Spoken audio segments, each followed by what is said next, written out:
Operation सिंदूर के बाद भारत की बैलिस्टिक मिसाइल आईसीबीएम की चर्चा पूरी दुनिया में हो रही है। डीआरडीओ अब एक next generation intercontinental ballistic missile यानी आईसीबीएम पर काम कर रहा है, जिसकी सबसे बड़ी खासियत उसकी एडवांस्ड एंटी एबीएम यानी एंटी बैलिस्टिक मिसाइल क्षमता होगी। इसका मतलब यह कि यह मिसाइल दुश्मन की किसी भी मिसाइल या डिफेंस प्रणाली को भेद कर अपने लक्ष्य तक पहुंचने में सक्षम होगी, भले ही वो रूसी S-400 और अमेरिकी थार्ड डिफेंस सिस्टम ही क्यों ना हो। इस तकनीक के आने के बाद दुनिया भर के सारे शक्तिशाली डिफेंस सिस्टम भारत के आगे पानी मांगेंगे, क्योंकि भारत का अग्निपुत्र किसी भी डिफेंस सिस्टम को भेदने में कामयाब होगा।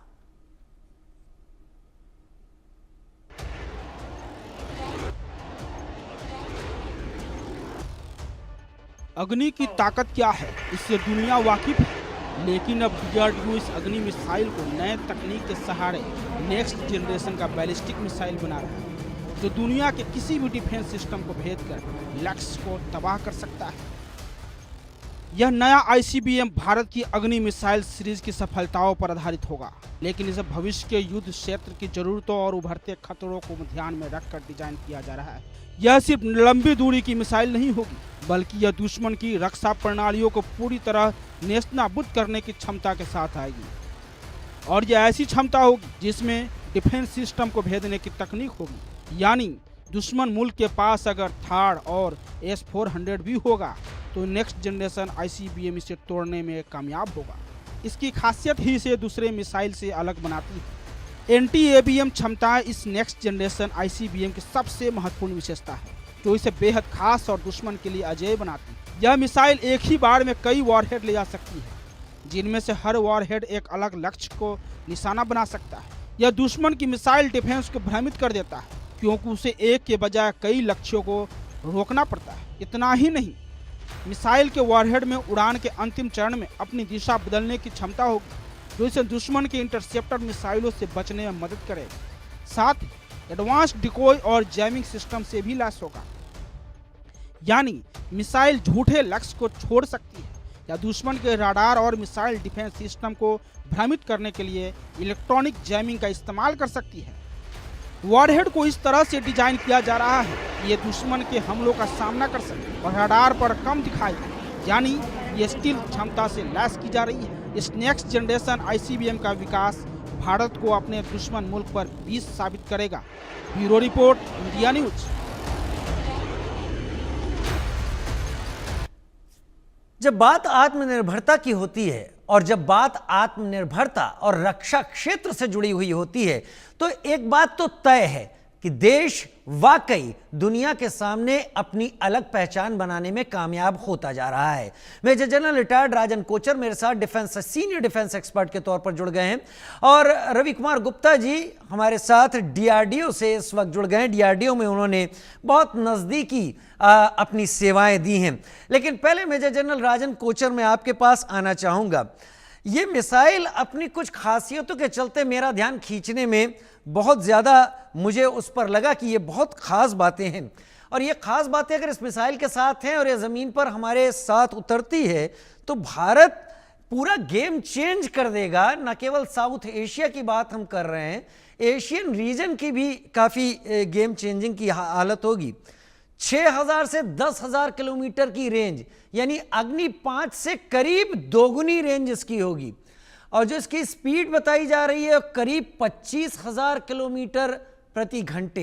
ये ज़बरदस्त स्पीड होगी। शायद इस स्पीड से ही ट्रैक कर पाना इसको मुश्किल होगा। कितना अहम है इस मिसाइल का हमारे फोर्सेस के साथ जुड़ना। धन्यवाद राजीव जी, आपने मुझे इसको इनवाइट किया इस बहुत ही इम्पोर्टेंट डिस्कशन पे। और हमारे साथ गुप्ता जी भी हैं जो साइंटिस्ट हैं डीआरडीओ के। अब एक स्ट्रेटेजिक पॉइंट ऑफ व्यू से अगर हम बात करें तो दुश्मन को हराने के लिए आपको क्या आपके पास क्षमता होनी चाहिए?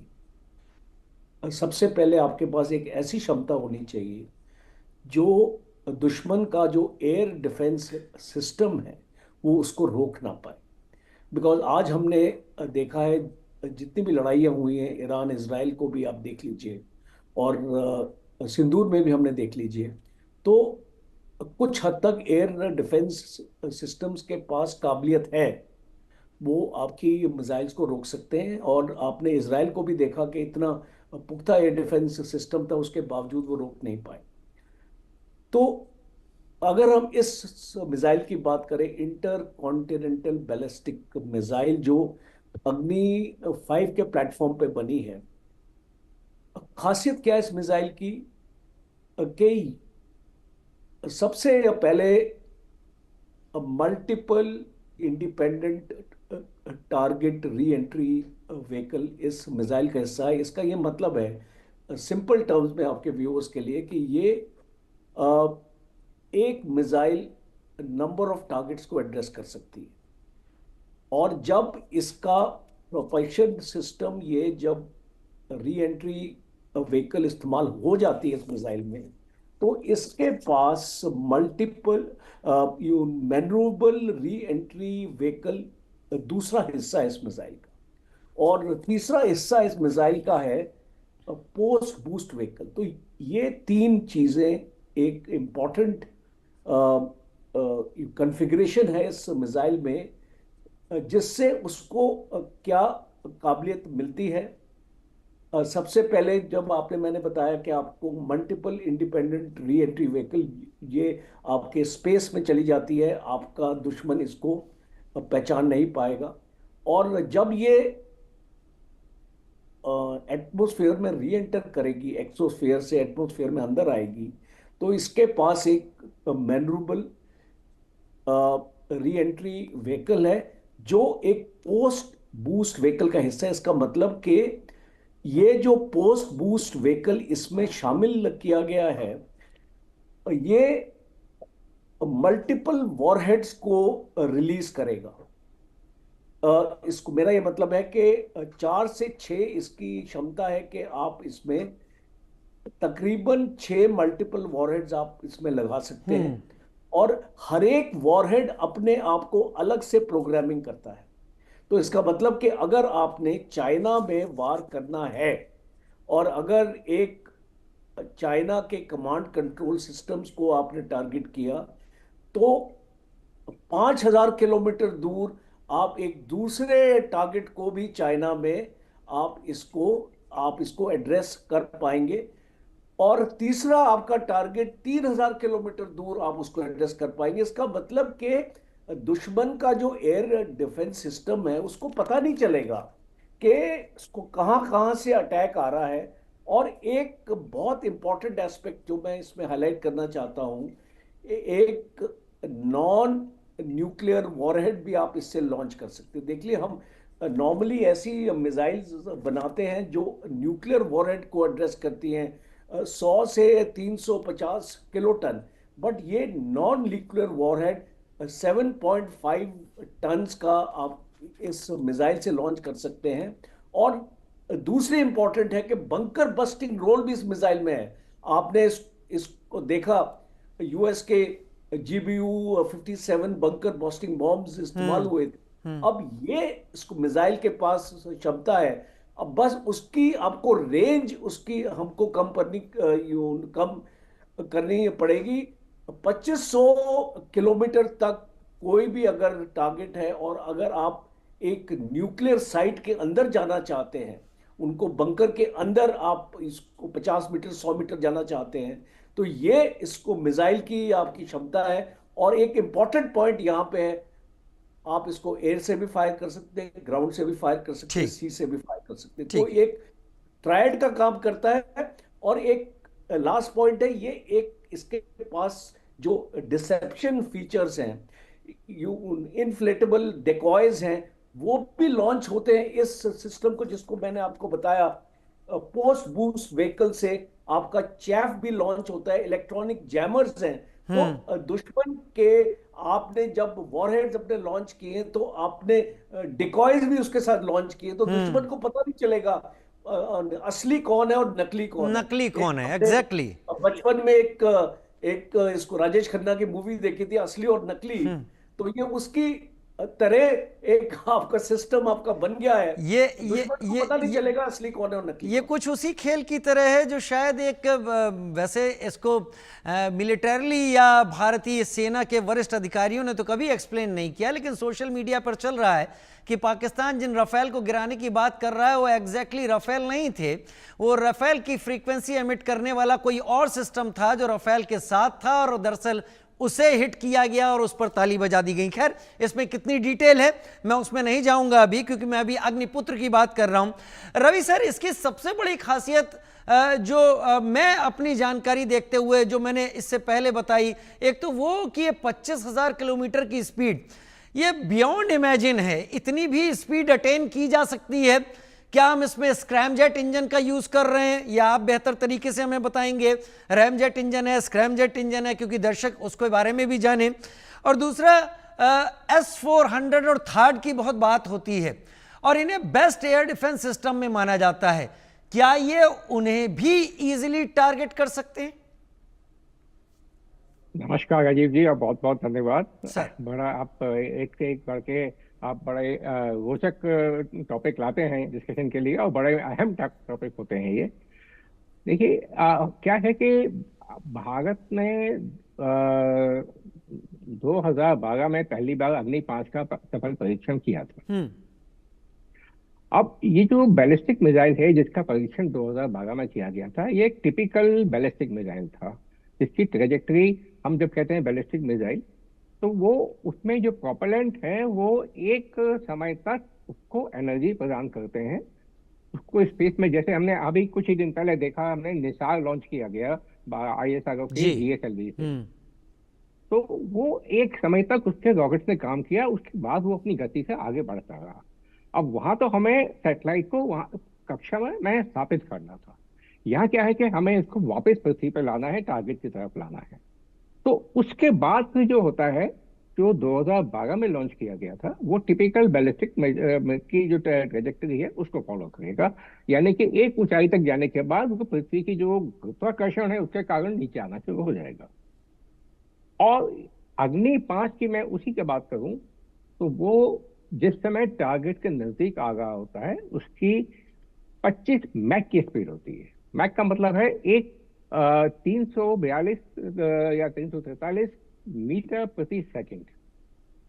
तो 25 मैक की ध्वनि की गति से 25 गुना अधिक गति से उड़ आ रहा होता है। उसमें कोई इंजन नहीं होता उस समय, वो खाली जो एनर्जी उसको एक बार रॉकेट मोटर्स ने दे दी, और उसके बाद पृथ्वी का गुरुत्वाकर्षण यही काफी होता है उसको इतनी गति प्रदान करने के लिए।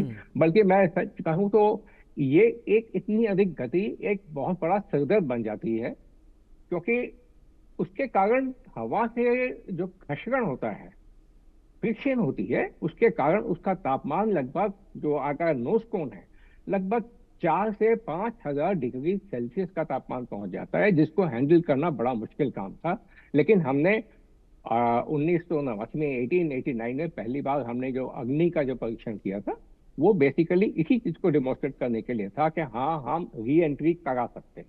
अब आते हैं उसके बाद क्या होता है। देखिए, ये जो युद्ध में जो भी सामान इस्तेमाल होता है, अब अगर हम बात कर रहे हैं इस समय मिसाइल्स की, तो देखिए एक है आक्रामक। अग्नि-5 एक आक्रामक मिसाइल है अपने टारगेट तक अपने वारहेड को पहुंचाने के लिए, और दूसरा होता है रक्षात्मक, कि उसको कैसे रोका जाए। इन दोनों की जो जद्दोजहद है, जो एक आपस में कंपटीशन है, ये हमेशा चलने वाला है। एक टेक्नोलॉजी आती है जो ज्यादा एडवांस होती है पहले से अधिक अटैक करने के लिए, उसके बचाव के लिए फिर दूसरी टेक्नोलॉजी लाई जाती है, फिर दोबारा से उनको कैसे काउंटर किया जाए, वही काम हमारे यहाँ DRDO में भी लगातार चलता रहता है।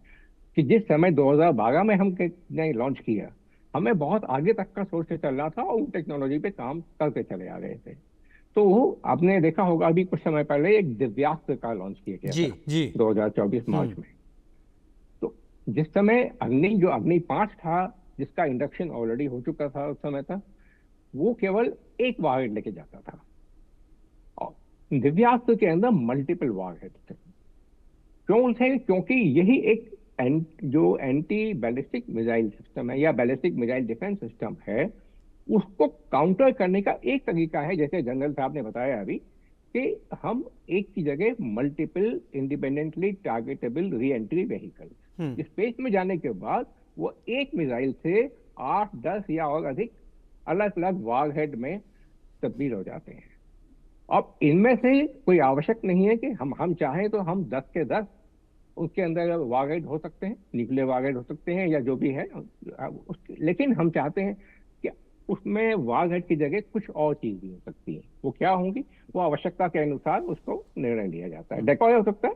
डेकॉय का मतलब होता है कि वो देखिए, उनको देखने वाला कौन है, रडार है।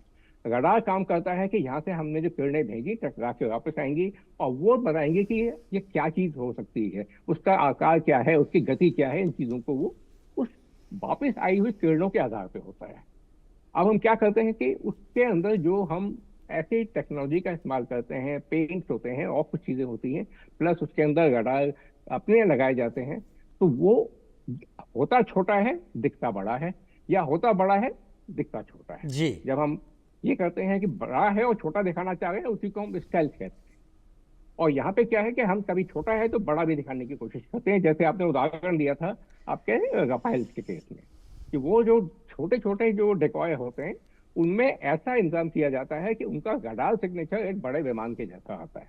तो हम अपनी आवश्यकता के अनुसार उसके जो अलग अलग multiple independently targetable re entry vehicles हैं, उनके अलग अलग प्रयोग में लाने के लिए हम अब सक्षम है। वो हम दिव्यास से डिमॉन्स्ट्रेट ऑलरेडी कर चुके हैं।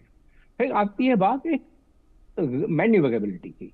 इसे कहते हैं कि मैन्यूवरेबल री एंट्री व्हीकल, हमने उसको भी डिमॉन्स्ट्रेट किया हुआ है, दिव्यास में ही कर चुके हैं। तो ये सब चीज जो है, हम काफी हद तक इन टेक्नोलॉजी में बहुत आगे बढ़ चुके हैं। और कितना डिप्लॉयमेंट किया जाएगा, कहाँ तक किया जाएगा, ये तो खैर सेना के निर्णय की बात है। जहां तक टेक्नोलॉजीज का सवाल है, मैं पूरे डंके की चोट पे कह सकता हूं कि भारत अब मिसाइल टेक्नोलॉजी के क्षेत्र में किसी से भी कम नहीं। भारत जितनी ये चीजें बना रहा है ना सर, ये अपने दुश्मनों को काउंटर करने के लिए बना रहा है। और जब आप जैसे सीनियर लोग इस बारे में एक्सप्लेन करते हैं तो क्षमा के साथ मेरा दुश्मन समय हो जाता है और मैं उस दुश्मन को काउंटर करने के लिए अब तक कुछ नहीं बना पाया हूं। आप लोगों से माफी मांगते हुए सिर झुकाऊंगा, क्योंकि ये इस दुश्मन से मुकाबला करना मेरे सामने थोड़ा सा, हो सकता है आप लोग मुझे आगे चलकर कोई ऐसी चीज समझा दें जिससे मैं इस दुश्मन से भी लड़ पाऊं। फिलहाल मेजर जनरल राजन कोचर सर, आपने समय निकाला, और रवि सर आपने समय निकाला। आपके जरिए मैंने चीजों को जाना, और यकीन मानिए जब आप लोग बताते हैं तो जाकर मैं एक बार चीजों को फिर से पढ़ता हूं, उसमें बहुत सारी चीजें अच्छी मुझे भी पता चलती हैं, दर्शकों को भी पता चली होंगी। बहुत धन्यवाद सर मेरे साथ जुड़ने के लिए, समय निकालने के लिए।